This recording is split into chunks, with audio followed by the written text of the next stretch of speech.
आगाज में अहम खबर शामिल करेंगे। जालसाज ग्रुप के हाथों पुलिस भी अब गैर महफूज है। जालसाजों ने कानून नाफिज करने वाले एहलकारों को भी न छोड़ा। तशद्दुद और गिरफ्तारी का बहाना और लाहौर पुलिस है निशाना। जालसाज जाली पुलिस एहलकार बनकर लोगों को लूटने लगे। जी हाँ, मुख्तलिफ खानदानों की तमाम तफसीलात इकट्ठी करके उन्हें फोन करते हैं और उनके बच्चे की गिरफ्तारी से उन्हें आगाह करते हैं। इसके बाद बच्चे पर तशद्दुद करने की आवाज सुनाकर अहले खाना को ब्लैकमेल किया जाता है।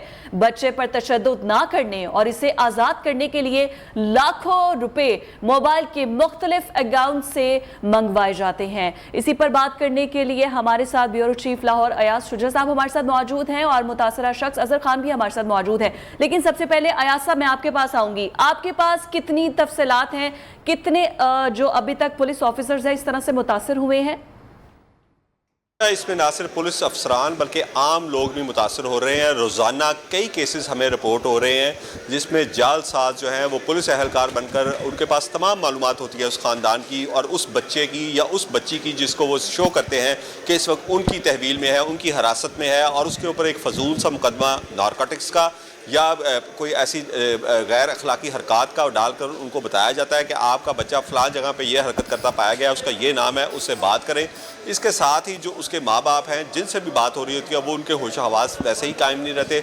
उसके बाद साथ ही वो उस पर तशद्दुद करने की एक एक्टिंग शुरू कर देते हैं। उसकी चीखों पुकार जो है वो मोबाइल फ़ोन पर उनको सुनाई देने लग पड़ती है, जिसके बाद माँ बाप जो हैं वो मिन्नतें करते हैं इस जो भी जालसाज उनसे गुफ्तगू कर रहा होता है, सब इंस्पेक्टर बनकर, ASI बनकर, इंस्पेक्टर बनकर, कि खुदा के वास्ते हमारे बच्चे को छोड़ दो।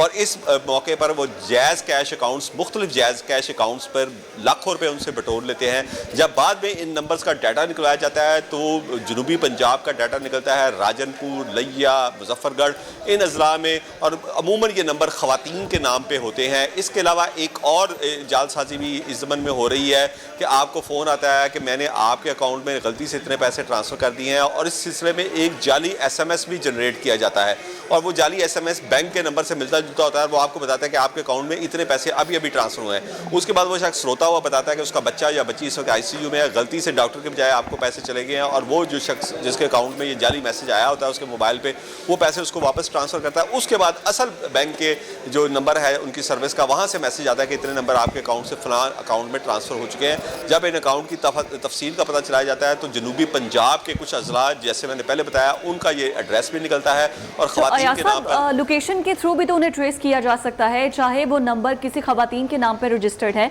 लेकिन GPS सिस्टम, ट्रैकिंग सिस्टम के जरिए फौरी तौर पर उस जगह पर पहुंचा जा सकता है। पुलिस ने इस हवाले से कोई रहनुमाई ली IT डिपार्टमेंट से?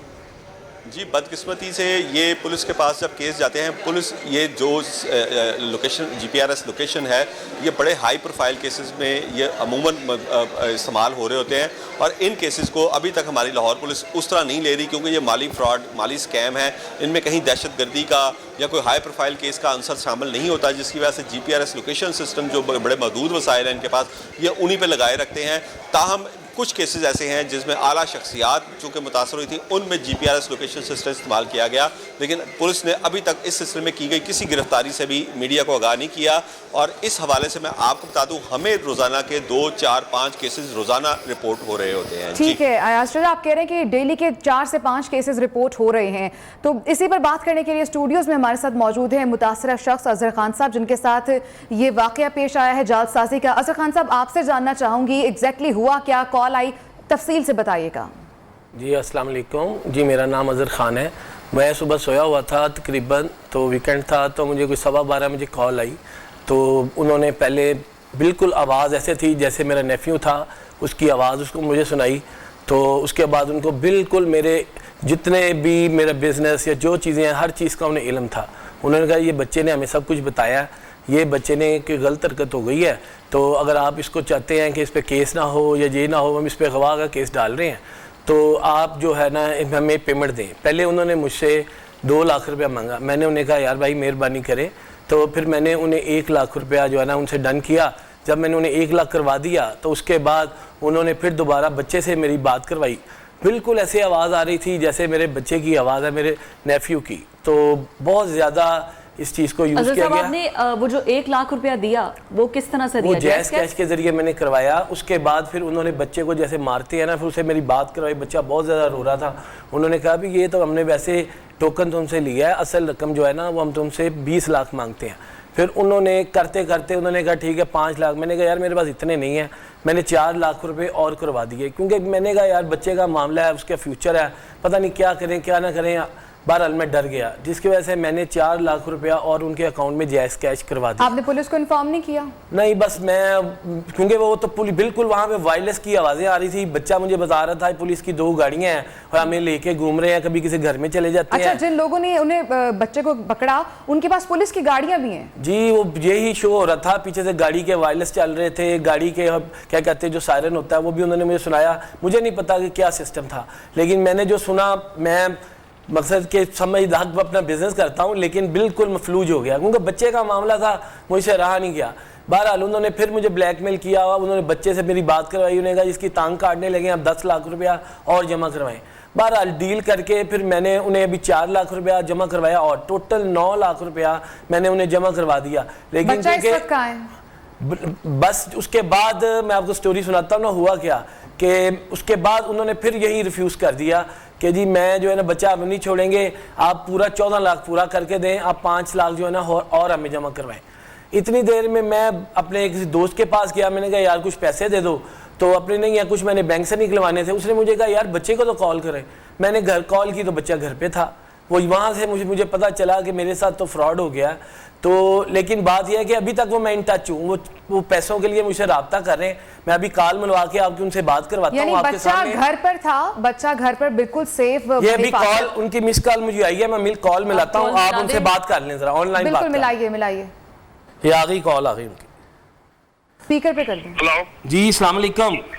जी वालेकुम अस्सलाम। जी सर, भाईजान अकाउंट नंबर दें, भेज दें, तो बच्चे से भी मेरी बात करवा दें। मैं 2 लाख करवा रहा हूँ, बाकी फिर कल इंशाल्लाह है। 2 लाख बड़ी मुश्किल से किया यार मैंने। हाँ जी, 2 लाख बड़ी मुश्किल से किया, आपकी मेहरबानी। बच्चे से पहले मेरी बात करवा दे जरा। चलो मैं करवा देता हूँ बात। बेटा ये बात कर रहे हैं। जी चाचू। जी बेटा बस हौसला करो मेरा, आज मैं जो है ना करता हूँ, ठीक है। बस मैं कर रहा हूँ इन्हें पेमेंट, इंशाल्लाह हो जाएगा मामला, ठीक है। मेरी बात करवाओ इनसे। ठीक है सर, ये बात। हेलो जी भाईजान, बस आप मुझे नए अकाउंट नंबर भेजें, मैं अभी पेमेंट कर रहा हूँ। चलो मैंने आपको नंबर सेंड कर दिया, तो नंबर आपके पास आ गया। 3 नंबर मैंने आपको सेंड किए बाद में। अच्छा चलें, ठीक हो गया यार, कैश ही ले लेते भाई। मैंने आपको कहा, तो आपकी मेहरबानी, ये बहुत मुश्किल हुआ है, मैं तो जहाँ धक्के खाऊंगा। देखिए अब बिल्कुल मामला सब क्लियर हो गया है, कुछ मसला नहीं है, ठीक है। यार मेहरबानी करें, अब आपको मैं 9 लाख दे चुका हूँ, अब ना करना, ये ना हो दोबारा फिर आप कहें कि नहीं जी मैंने फिर ना बढ़ाना इसको। आपकी मेहरबानी, अब तो मुझे हॉस्पिटल जाने वाली हालात हो गए हैं मेरे। नहीं अल्लाह खैर करे, कुछ भी नहीं होगा, तो ठीक है। आपकी मेहरबानी है, बस अब मैं 2 लाख भिजवा रहा हूँ, ठीक है। आप नंबर भेजिए, बस आधा घंटा लग जाएगा। नंबर जो मैंने सेंड किया वो दोबारा फिर सेंड कर दूँ आपको? और नामों के साथ करें ना, जैसे पहले करते रहे हैं। चलिए मैं करता हूँ। बहुत शुक्रिया हो आपका जाएगा ना ये? यार। मैं अभी पैसे मेरे हाथ में आ गए हैं, अब मैं जाता हूँ, ढूंढता हूँ। सुबह वाले तो और नहीं कर रहे थे, अब मैं तो और कोई बंदा ढूंढ के करवाता हूँ। विदिन 1 आवर सब कुछ हो जाएगा इंशाल्लाह। 30 मिनट, आधा घंटा, देखें। कोशिश मेरी पूरी है मेरा भाई, पूरी कोशिश है। Thank you.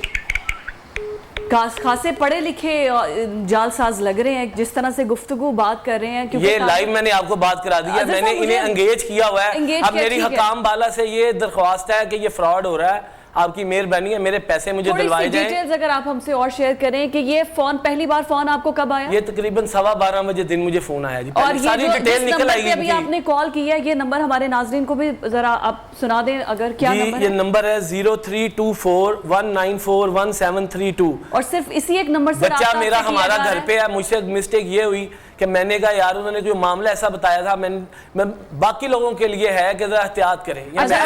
मीडिया पे आने का एक ही मतलब है कि बाकी लोग एहतियात करें, मैं फंसा हूं, बाकी और कोई नहीं। अजहर खान साहब बिल्कुल आप सही कह रहे हैं, हम लोग भी इसीलिए कर रहे हैं कि लोगों में अवेयरनेस आ सके। आप एक तो नंबर रिपीट कीजिएगा, दूसरी बात ये कि जब आपने कहा कि बच्चा घर पर था, दोबारा कॉल आ रही है, आप सुन ले जरा उनकी बात, दोबारा इसी पे चलाएं। जी अस्सलाम वालेकुम। जी वालेकुम सलाम सर। 3 नंबर मैंने आपको सेंड किए, नहीं नाम नहीं लिखे, नंबर नहीं यार भाईजान, मेरे पास पेन भी नहीं है। आपकी मेहरबानी, नामों के साथ थोड़ा कर दो, आपकी मेहरबानी। व्हाट्सअप कर दो, व्हाट्सअप कर दो, चले मैं करता हूं। व्हाट्सअप पे कर दो, ज्यादा इजी हो जाएगा। मेरा ना ये नंबर पता क्या हो रहा है, बंद, सुबह से तो मैं निकला हुआ हूँ, तो व्हाट्सअप कर दो, आपकी मेहरबानी। ठीक है। अब आपके सामने सूरत हाल है कि वो कितने दलेर हैं। कहाँ है ये हकाम आला? फोन पे बात की, बच्चे का जिक्र नहीं हुआ कहीं। बच्चे से अभी बात हो चुकी है, उन्होंने बच्चे से बात करवाई है। ये नंबर दोबारा रिपीट कर दें, आई एम श्योर जो भी हमें अभी बच्चे से जो बात करवाई है सुबह से हुई है, बच्चे की आवाज इतनी सिमिलर है कि मैं आपको बता नहीं सकता। अगर मैं आपकी जेन्युइन बच्चे से बात करवाऊं तो वो भी आप कर सकते हैं। अच्छा नंबर बताइएगा दोबारा। बच्चा तो घर में है, मैंने उसको लॉक कर दिया कि भाई जाना कहीं नहीं है। ठीक है, अच्छा अजहर खान साहब नंबर 0324 194 1732। अच्छा इस नंबर से आपको इस नंबर से नंबर है? हाँ जी, इसी नंबर से आ रही है, लेकिन जो मैंने पेमेंट की है वो 18 मुख्तलिफ नंबर है, 18 मुख्तलिफ नाम है, उनका रिकॉर्ड मेरे पास है जो मैं पुलिस को अभी देने जा रहा हूँ। ये पेमेंट कितने दिन में की है? ये अभी की है मैंने, आज 12 बजे कॉल आई है। ये 5:30 बजे तक मैं पेमेंट कर चुका हूँ। मसलन 18 लाख इतना ज्यादा मुझे जिच किया कि मैं आपको बता नहीं सके। अभी बच्चे की टांग काटने लगे हैं, अभी इसका गला काटने लगे हैं, मैं क्या बताऊं आपको। तो बंदा तो यही कहता है यार जो कुछ मेरे पास है मैं दे दूं, अपने बच्चे को घर ले आऊं। अच्छा आपने अभी तक पुलिस के पास गए हैं? नहीं, मैंने रिपोर्ट लिखी है, मैंने वैसे एक दो अपने दोस्तों के जरिए बता चुका हूँ हकाम वाला को, लेकिन ये टीवी पे बैठने का मकसद यही है कि यहाँ पर उनका जल्दी हो जाए काम, अल्लाह करे हो जाए। मेरी मैं तो लुट चुका हूँ, कोई और ना लुटे, और मेरी दरख्वास्त यही है कि मेरे पैसे मुझे दिलवाए जाएं। ये बंदे यही पे आएंगे। फोन पे गुफ्तगू कर रहा था, क्या ये एक ही शख्स था या नहीं, दो बंदे थे। नहीं, दो पहले इसने ASI बन के बात की, उसके बाद दूसरा आ गया। नहीं, किस चौकी से है, किस थाने से है? इन्होंने मुझे सदर जो शिमाली छोनी थाना ना उसका बताया, लेकिन उन्होंने कहा हम थाने में नहीं है, तो थाने ना आना ना, हम थाने में हमने साइड पे रखा हुआ है। और तो किस केस में इसको बच्चे को मुलव्वस किया? कि कोई लड़की अगवा, कोई स्टूडेंट है इसकी क्लास फेलो, उसको अगवा कर लिया। मैंने गलत सारी बयानी, बच्चा तो घर पे था, मुझे बस मेरे से मिस्टेक ये हुई कि मैंने घर पे ये नहीं देखा कि बच्चा घर पे है कि नहीं है। मैंने कहा यार बच्चे का मामला है तो मैं निकलूं। बच्चे की उम्र क्या है? सॉरी, आप बच्चे की बात करें, मिराज नाम है बच्चे का? हाँ जी, बच्चे की एज क्या है? बच्चे की एज है 21। ठीक है, ये सब कुछ जो हम अपने नाज़रीन को दिखा रहे हैं, मतलब ये सब मेरे साथ फ्रॉड हुआ है और इस तरह लोगों को ये कर रहे हैं। और जब मैंने किसी एक दो लोगों से रब्ता किया, पता चला कि ये बिल्कुल बहुत ज्यादा हो रहा है मामला। इससे पहले बहुत बड़े बड़े लोग जो है ना वो इससे नुकसान उनको हुआ है। बिल्कुल, हमारे छोटा सा बता रहे हैं अयाज शुजा साहब कि ये डेली के 3 से 4 ऐसे वाकयात रिपोर्ट हो रहे हैं। तो मैंने आपको बताया बच्चे की आवाज में, अगर आप कहते हैं तो बच्चे की से जेन्युइन आपकी बात करवा देता हूँ। प्लीज अगर डायल कर दें जो आपका ये सिक्योरिटी के इदारे का है, साइबर क्राइम का है, ये आप क्यों जाएंगे कर रहे हैं? उनसे, आप इनको इस तरह ब्लेम नहीं कर सकते। आप जब जाएंगे तो आई एम श्योर कि जो सिक्योरिटी इदारे, क्योंकि अभी आपने कोई FIR दर्ज नहीं करवाई, ना कोई दरख्वास्त दी है। मैं तो मीडिया के पास आया हूँ ताकि मीडिया से जल्दी लोगों के पास पहुंच जाता है। अल्लाह करे कि मेरा मसला हल हो। यहाँ से मैं थाने ही जा रहा हूँ। बिल्कुल ठीक है, आप थाने में जाइए, जरूर दरख्वास्त दें, FIR दर्ज करवाएं, फिर उसके बाद आगे पुलिस इन्वेस्टिगेशन। नहीं, लेकिन देखे ना जो सूरत हाल है, मुझे आप लोगों ने लाइव कॉल चला दिया, अभी तक किसी ने मुझसे रब्ता नहीं किया। को पुलिस वाले को चाहिए था। ये तो मीडिया इतना फास्ट है, हर लोगों को चाहिए कि इस वक्त उनको पहुंचे, उनकी लोकेशन पे हम आराम से पहुंच सकते हैं। क्योंकि अभी तक मैंने इसलिए उसको नहीं छेड़ा, मैं उससे वादा करता जा रहा हूँ, तुम्हें पेमेंट करवा रहा हूँ। तो अभी आधा घंटा मैंने लिया, पुलिस को चाहिए कि उसको ट्रेस करे, पुलिस करे, FIR करे, ISI करे, कुछ करे। अच्छा अजहर खान साहब, आपने बोला कि उन्हें आपके बिजनेस के बारे में हर चीज पता थी जो वो बात कर रहे थे, आपको किसी पर शक है? नहीं, मुझे अभी किसी पे कोई शक नहीं है, लेकिन कहने का मकसद है कि देखें वो इतनी इंफॉर्मेशन के जो मेरा भतीजा मुझे बोलता है ना चाचू, वो भी वही लफ्ज़ बोल रहा था। इसका मतलब है कि उन्हें मेरी कम्युनिकेशन का वरना वो मुझे चाचा कहता, वो मुझे अंकल कहता, मैंने एक सेकंड में पकड़ लेना था। बिल्कुल वो ही जैसे वो जिन अल्फाज में वो बोलता है ना, उन्हीं अल्फाज उस बच्चे ने इस्तेमाल किए जिसने ये सारा ड्रामा किया। और आवाज भी सेम थी। मैं अभी आपको बच्चे की आवाज जेन्युइन सुना देता हूँ, कहते हैं तो कभी फोन करता हूँ तो वो कहने यही आवाज है। ठीक है, डिटेल्स तो किसी भी तरीके से आसानी से निकल सकती हैं, ये कोई बड़ा बस ये हकाम वाला से मेरी दरख्वास्त है कि देखेंगे मसला हल करें। इस तरह तो लोग लुटते रहेंगे, जैसे मैं लुटा कोई और भी लुट जाएगा। ठीक है, अच्छा अजहर साहब हमारे साथ ही रहेगा। अयाज शुजा साहब, मैं आपकी तरफ आऊंगी। जिस तरह अजहर साहब ने अभी सारा ड्रॉप सीन बताया कि इस तरह से होता है, आपके पास आप बता रहे हैं कि डेली के बहुत से ऐसे केसेस रिपोर्ट होते हैं, तो इनमें से कितने केसेस हैं जो कि पुलिस के पास भी रिपोर्ट होते हैं, बाकायदा तौर पर FIR दर्ज होती है? पुलिस के पास इस सिलसिले में जो दरखास्तें आती हैं उसके बाद उसमें कुछ दरखास्तों पे कार्रवाई भी हुई है, लोकेशन लेके उनके खिलाफ कार्रवाई भी की गई। लेकिन असल मसला यह है कि बहुत सारी दरखास्तों की बाद में पैरवी नहीं की जाती। क्योंकि अज़हर खान साहब ने तो 9 लाख रुपए दिया है, बाज़ दरख्वास्तों में चंद हज़ार रुपये यानी 40-50 हज़ार रुपये का मामला है, या उसकी इतनी सक्कत ही नहीं थी, उसके बाद वो यानी कि उसने हाथ उठा लिए, जिसके बाद यानी वो 40-50 हज़ार की दरख्वास्त के पीछे वो मुद्दई आना ही नहीं चाहता। इस सिलसिले में पुलिस जो है उसको प्रॉब्लम ये आ रही है कि सारे मोबाइल नंबर जनूबी पंजाब के हैं, उनको लोकेटर लगवाना पड़ता है स्पेशल GPS सिस्टम के ज़रिए, और वो भी सिर्फ एंटीना का पता देता है, यानी उस एंटीना के एक बहुत बड़ी कवरेज हो रही होती है उसकी, और उसको मोबाइल के लिए यानी कि कवर करने के लिए मैंने आपको फिर बताया कि चूँकि माली मामलात के यानी वो है, इसमें माली फ्रॉड हुआ है, उनके पास इससे बहुत ज़्यादा दहशतगर्दी के और दूसरे केसेस हैं, मतलब हाई प्रोफाइल केसेस के लिए वो GPR सिस्टम और लेटेस्ट टेक्नोलॉजी इस्तेमाल हो सकती है, लेकिन अगर शहरी इस तरह लूट रहे हैं तो उनके लिए कोई मुकम्मल फैसिलिटी नहीं है। बहुत शुक्रिया अयाज शुजा साहब हमारे साथ मौजूद थे, और नाज़रीन जो मुतासरा शख्स है अज़हर खान हमारे साथ मौजूद थे, लाइव कॉल में उन्होंने बताया कि किस तरह उनसे फ्रॉड होता रहा है।